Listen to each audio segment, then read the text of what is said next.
Dans la Creuse, maintenant, 2 familles ont porté plainte contre l'hôpital de Guéret. Leurs bébés qui sont nés il y a 7 jours ont tous les deux gardé de lourdes séquelles après l'accouchement.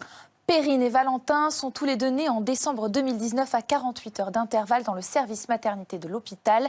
Mais pour les 2 mamans, l'accouchement s'est très mal passé. Les 2 femmes ont été prises en charge par le même gynécologue obstétricien. Dans le premier cas, alors que l'équipe était en train de préparer le bloc pour une césarienne, le médecin estime que la maman est prête à accoucher et il lui demande de pousser.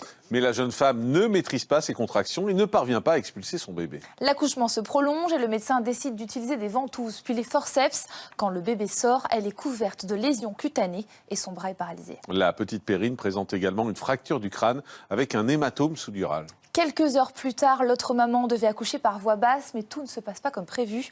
Une césarienne est donc effectuée en urgence, mais il est déjà trop tard. Et 1 minute après sa naissance, le petit Valentin fait donc un arrêt cardiaque. Il a manqué d'oxygène pendant l'accouchement. Depuis, l'hôpital a licencié le médecin, mais les 2 familles ont décidé de porter plainte pour violence obstétricale et manquement grave ayant mis en danger leur vie et celui de leur bébé. Elles ont accepté de témoigner, regardez.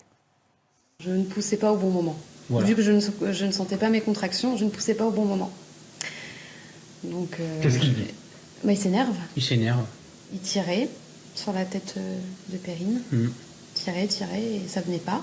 Le bébé finit par sortir, couvert de lésions cutanées. Son bras gauche est paralysé.